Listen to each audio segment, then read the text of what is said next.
Hello, and welcome to what is, according to Andy at least, an emergency watching brief episode. So our first ever sort of stop press kind of moment, I think, Andy, isn't it? Pretty much so, yeah. Yeah. So we just got done recording this week's actual watching brief episode, including a special guest appearance by a learned professor to discuss dark heritage. But that'll be coming out now, I guess, tomorrow, because I'm going to have to edit and upload this little gem for you. What happened as we were finishing that watching brief, and why is it so darned important, Andy? Right. It was literally as we were about to sort of press the button to say cheerio, let's go and have lunch. Mm-hmm. And the news dropped that the Transport Secretary, Marc Harper, has given the go-ahead, what's called the Development Consent Order, for the A303 upgrade and tunnel at Stonehenge. Mm. Now, as our regular viewer will know, this is a controversy that has been running for decades. Mm-hmm. There have been proposals to tunnel the A303 when it passes Stonehenge since for at least 30 years. And in the past, it has the project has always fallen at one or other hurdles. Well, the first people who wanted to tunnel under the Stonehenge, of course, were Druids. And sorry, no, that's a terrible joke. But yeah, this has been a long running saga. It's one of the earliest things we ever covered on Watching Brief, and this is interesting, given that last time anyone got near this, it was the process that led up to it was deemed to be unlawful. So it's also interesting timing as well, given that the consensus is that this particular government is probably not going to last beyond the next election. So is this someone trying to just drop something awkward in the next government's lap, perhaps? Well, I think we need a little bit of context. Mm-hmm. The National Highways, which is the government sort of arm's length organisation that runs the roads in England, has been planning to build a dual carriageway and a tunnel across the Downs past Stonehenge for a number of years now. It's been an active project for probably the last 7 or 8 years. In 2020, they were granted planning consent, but that was immediately challenged by a consortium of protest organisations. Organisations opposing the scheme. Mm-hmm. And they were opposing it on various grounds: cost, the fact that it was not a green scheme, it was promoting road transport in a time when we're meant to be heading towards net zero, and also that the scheme was being opposed by UNESCO, and the tunnel and dual carriageway are across the Stonehenge and Avebury UNESCO World Heritage Site. So there were ethical, practical, and financial objections to the scheme. Now, the Stonehenge Alliance, that is, took the scheme to what's called judicial review, which means that a judge looks at the scheme, looks at all the evidence, looks at the evidence the Secretary of State has taken the decision lawfully by process. And against the background that, for example, the government's own planning inspectorate came down against the scheme. But primarily on heritage grounds, in that heritage considerations have been lumped in together rather than sites have been lumped in together rather than looked at individually, which obviously would have saved them time. The decision of the judge was that the decision by the then Transport Secretary, Grant Shapps, was unlawful. And that meant that the Department for Transport and National Highways had to go back and reassess the submission, resubmit the paperwork to the Secretary of State, and the Secretary of State, now Marc Harper, was tasked to come up with a decision. And that's what came out this morning. Harper has decided that to grant another development consent order. Right. Okay. So, obviously, we'll link below to some previous episodes about this, and people can do catch up if they really want to get all of the details as we cover them over especially the past few years.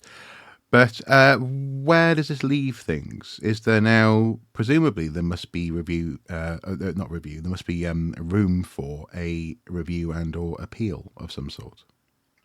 Absolutely, there is. Under the rules for planning orders like this, objectors have up to 6 weeks from the date of the issue. So 6 weeks, the clock's running now, so 6 weeks from today, to lodge an application for another judicial review. Right. And I have absolutely no doubt, and in fact, I'll quote what one of the leading campaigners has said in a moment, but I've absolutely no doubt that the Stonehenge Alliance, people opposing this, will be, with its lawyers, going through the development consent order, which is 60 odd pages. They will be looking for any area where the Secretary of State could have basically gone against the process. It's not about opinion or evidence, whether or not it's a good project. It's about whether the decision's been made lawfully. So when you say could have gone against the process, do you mean hasn't gone according to what should happen, or do you mean could have had a different opinion? No. It's where the Secretary of State may have contravened the rules, basically. Okay, I see. There are very clear by trying to streamline, for example.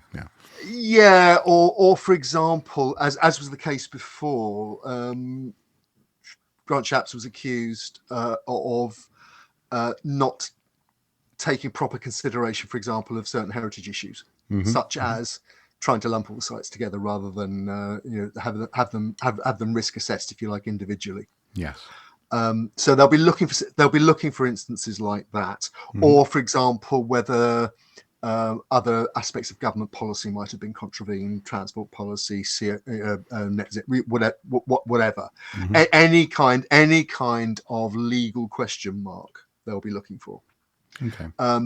And then the process is if they find such potential grounds, as they're called, for judicial review, they'll make an application to seek a judicial review, and then if that's granted, it goes to full judicial review. Right. So we're talking about we're not talking about work, bulldozers moving in tomorrow. No. Now, what is interesting is, I'll just read you the what National Highways have said this morning. National Highways welcomes the green light for the major A303 upgrade past Stonehenge, and it's headed with a photograph which they always use of an apparent traffic jam on the current A303. And the first paragraph: the government has given the formal green light by granting a development consent order for the A303 Stonehenge scheme, which will help unlock congestion and transform journeys for millions of people using the A303 between the southeast and southwest. The A303 is the main arterial road, really from just south of London, running through to the West Country. Okay. And then it talks about the A303 Stonehenge upgrade includes 8 miles of free-flowing, high-quality dual carriageway between Amesbury and Berwick Down, a tunnel at least 2 miles long underneath the World Heritage Site, closely following the existing A303 route, but 50 metres further away from the Stonehenge Monument, avoiding important archaeological sites and avoiding intrusion into the view of the setting sun and the stones during the winter solstice. Those are two of the criticisms that archaeologists have made of the scheme, that it impinged on the astronomical aspects of the Stonehenge Monument by having lights, for example. Yeah, that's right, and exactly that. And then it quotes Derek Parody, who is the National Highways Project Director, saying, quote, "It's a scheme objective to conserve and enhance the World Heritage Site, and this is being achieved through close collaboration, working with heritage groups, including English Heritage, the National Trust, Historic England, and the independent A303 Scientific Committee," and that includes people like Sir Barry Cunliffe. he adds, the scheme will not only sustain the outstanding universal value of the Stonehenge landscape, but it will also have a beneficial effect, and extensive archaeological studies and assessments have been undertaken to provide evidence of the benefits that the scheme will deliver for the World Heritage Site. And then it goes on to talk about it being a major milestone, and but it does. Sorry, so you can hardly get a more major milestone on a road, can you, than Stonehenge? No, and looks like it's interesting. X many miles from Bristol. Yeah, exactly. That's right. The other thing that is interesting about that statement is that although it name checks UNESCO and talks about the World Heritage Site, it doesn't mention the fact that UNESCO have opposed the current scheme. Mm-hmm. They prefer to see a scheme that is either a longer tunnel or a scheme that diverts the road around to the south of the World Heritage landscape. That has been grounds for a lot of archaeologists, independent archaeologists, opposing what's being proposed. Although there are also a great many archaeologists, well, a fair few archaeologists who are pro this project, either Indeed describing it as necessary or describing it as a research opportunity, or it seemingly making it part of their very identity, in fact, online. It's been interesting to observe that, and I think to not that you were, but I think there have been calls to represent the notion of a unified community around this. It's not. Yeah. The archaeological community has varying opinions on everything, and Stonehenge is one of them. So what okay, so I think you quoted, is it Donald the Unready's Twitter account when he said, finally we get a chance to see what knowledge we can add to our understanding of Stonehenge. He may be being serious, he may not be, but what have been other reactions to this then online? Well, this is the most significant, if it happens, and certainly on the drawing board, it's the most significant developer-funded project to take place, certainly since HS2.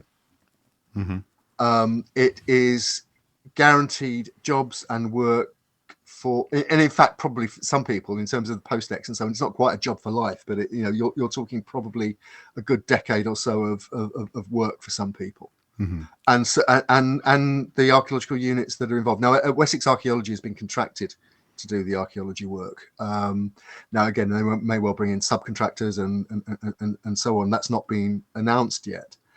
But it was stated when Wessex Archaeology were given the contract that it was worth something like £35 million across the entire project. Now, cynics would say that's 35 million reasons not to oppose a project which UNESCO does oppose. Mm-hmm. And there are ethical considerations for archaeologists. Now, archaeologists I've read just this afternoon since the news dropped are saying, well, look, what are we supposed to do? If the job's going to go ahead, it has to be done, and it has to be done as well as possible. Mm-hmm. I'm not going to argue with that. Mm-hmm. And I don't think anyone with any sense of the importance of that landscape would argue with that. No. My own view is that up to and until the moment that the development consent order is finally confirmed and ground gets broken, it is absolutely legitimate to say, look, there are ethical issues here. Yeah. And in that sense, right? Yeah, on other sites, for example, we've talked about in the past, we've mentioned and examined the way in which sometimes the discourse around planning applications, statements to local councils, statements to the local public, so on and so forth, by heritage professionals, sometimes connected to Historic England, and sometimes archaeologists, etc., have bordered on being advocates for the destruction of the historic environment when they express an opinion on the economic viability of something, or when they go so far as to even say, well, I'm sure there's nothing really important here because, as we've talked about, I think, recently off camera, talked about the fact that actually there is an irony in the polluter pays principle, and that is that, yes, developers and whoever it is that's going to potentially cause damage or pollution on a site are paying for the cleanup, and also in that sense paying for the pre-recording of a site archaeologically, preservation by record. They're also the money. They represent the purse strings, and so you, for example, have, I think, expressed a couple of times now on Watching Brief a couple of instances where maybe, or almost certainly, archaeologists are they can massage facts because their client, the polluter, doesn't want things to be slowed down too much. Now, I'm not suggesting that will happen in and around Stonehenge. Stonehenge is so important. I'm presuming it'll have to be given the time that is required. But the whole point being of that little tangent, that archaeologists, as you say, up until the point that the ground is broken, should arguably be doing their best to say, actually, is this necessary? Do we need to do this? In other places, preservation by not just record, but preservation by not excavating is standard practice. It's best practice. So it is interesting that this conversation has been unfolding and likely is going to gather pace now again with this announcement. You say that Stonehenge Alliance are likely reviewing and doing their best to find arguments against this announcement. Do we know if and when we might be actually hearing statements from them? We haven't had an official statement from the Stonehenge Alliance yet today that I've seen. However, one of the leading campaigners, the historian Tom Holland, has issued a one-page statement, responding to the go-ahead. I won't read it all. We'll link to it below, but I'll just pull out the key points. And maybe just to finish it, and as I say, I think the thing to leave people with is that this isn't over yet. It might, it will be spun as being over, but it isn't. No. Anyway, he frames it absolutely politically. He says, today the Conservative government has made a mockery of its traditions, of its two traditions, and those are fiscal responsibility and care for the past. So he says, today a supposedly Conservative government has made a mockery of those traditions. It plans to blow upwards of 2 billion at a time when the country's finances are in a shocking state on a monstrous white elephant of a road development that will permanently disfigure Britain's most significant and sacred prehistoric landscape. And then he goes on to discuss as he sees it, the imperfections of Mr. Harper's decision. He talks about the fact that the planning inspectorate had come down against the scheme. He dismisses the argument that it would promote the economy of the Southwest. He points out that although this bit of the A303 is going to be become a dual carriageway and probably will speed up, he argues that both the National Audit Office and the Taxpayers Alliance, who are on opposite sides of the political spectrum, if you like, or at least the Taxpayers Alliance is a right of centre organisation that calls for fiscal responsibility. The National Audit Office is an independent body which advises government. Both of them have come down against the scheme. Right. And there is an argument that, in fact, it will add, according to Highways England's own figures, just 4.8 seconds per mile to a 90-mile journey. A 100-mile journey along the A303. So a very small gain for a lot of, they would argue, pain. And finally, he says, perhaps were times more prosperous, the prospect of spending billions on the development of such terrible value for money would seem less grotesque. As it is, the country's finances currently shot to pieces, it beggars belief. And then he concludes, all we are left is to pray that the government will come to its senses before it's too late, or, more plausibly, that the High Court will once again come riding to the rescue. Right, yeah. Do you know whatever happened to this government complaining about destroying statues, etc.? You can work on you can call in the ironies of this, and they are certainly there. Yeah, Yeah. absolutely. They will change the law to prevent somebody pulling down the statue of a slave owner, but they will, if well, as we discussed in watching brief earlier, they'll change the law to enable something they want to go ahead. Yeah.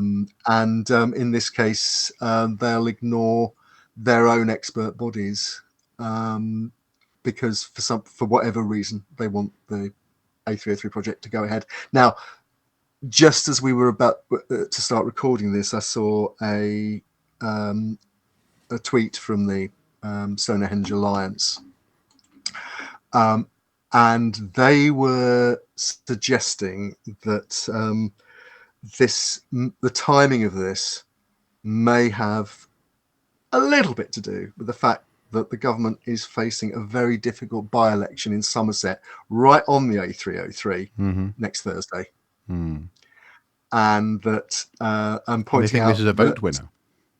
They think that they see this, they're floating the idea, certainly, that this is an election bribe to try and win back a few Conservative votes, as I say, in a seat that a lot of the pundits expect to fall to the Liberal Democrats. Interesting. Yeah. Okay, well, that's been an emergency watching brief episode, I guess. Thank you for your work bringing this together, Andy. It's a very short notice. Thank you to me for editing it very quickly, future me. And hopefully you guys find this informative and useful. We'll put other links, relevant links below to the government announcement, to the Stonehenge Alliance, basically to various interested parties and stakeholders, just to see so you can get that information if you want to see it. And please do converse below, because it's a curious one, and it does seem to be somewhat ironic in many respects. That the people who it's not only within Britain, it's a world famous landscape, and the 2 mile tunnel, that is still the short option, isn't it? Was there a longer option ever on the table? I think the longer option has always been on the table, and in fact UNESCO have said that they would have accepted, they'd have preferred a longer option that had the entrance and the exits outside of the World Heritage Site. The government very specifically chose what's called the short tunnel option, with dual carriageway running across the World Heritage Site, because almost certainly because it's cheaper. And yet it's £2 billion. It's just rising. Yeah. And the other thing that's at stake, of course, is that certainly precedent suggests that if the scheme goes ahead in the form that was opposed by UNESCO, it is highly likely, as has been the case recently in Liverpool, that the site will lose World Heritage status. And it has World Heritage status because it's regarded as having what's called outstanding universal value, OUV. Arguably, yeah. In the case of the Albert Docks, I think they compromised its character. That was the assessment by UNESCO, and arguably they did less. At least in Liverpool, it's an urban environment, for goodness sake. Yeah, and in fact, there's a precedent in Germany for a World Heritage Site losing World Heritage status because of a road development. Right. Okay. Anyway, comment below, guys. Let us know, and we'll keep an eye on this ourselves. You can expect probably tomorrow the full watching brief with that interview as well regarding interview in the literal sense, 3 people sharing their views on dark tourism and heritage. And we'll see you next time, quite possibly when we review Indiana Jones and the Dial of Destiny. Anyway, until then, take care. Bye bye. Bye bye.